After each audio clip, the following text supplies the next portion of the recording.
DOJ war on leaks only proves Russia stories are not fake news. Under pressure from the President, U.S. Attorney General Jeff Sessions and the U.S. Department of Justice are amping up a war on the leakers of inside tips and other information to the press. While it is true, as Sessions said, the press cannot place lives at risk with impunity. By publishing sensitive intelligence information, one can equate leaks or tips about the investigation surrounding the Trump administration's potential collusion with Russia with national security-related information that could harm the country or aid a foreign adversary. Truth be told, from the very beginning the Trump administration has projected an air of contempt towards the press. The president's charges of fake news media have had consequences, and not just on coverage about the Russia affair. As Poynter.org managing editor Benjamin Mullen wrote back in February 2017, the antipathy toward the press and the dubious information coming through official channels means that anonymous sources are a ray of sunlight in an otherwise dusky administration.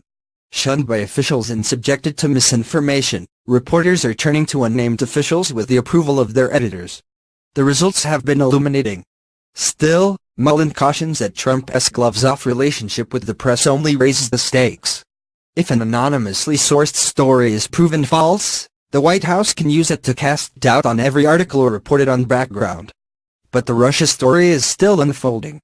The drip of leaks evolved into a steady stream that fueled seismic public outrage, leading to several official investigations as well as the appointment of special counsel Robert Mueller. This new DOJ crackdown looks like damage control political play.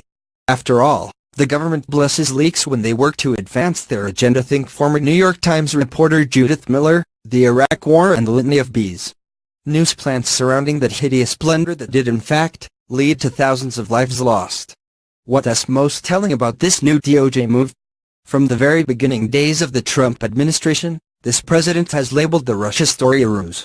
He has called news stories based largely on information leaked to reporters by insider sources about Russia fake news.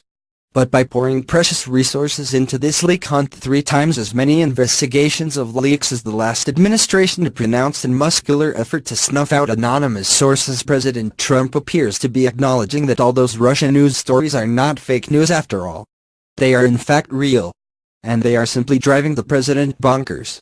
The tips coming from the inside, those stories that say sources said are based on people familiar, those news stories must be rooted in some sort of truth.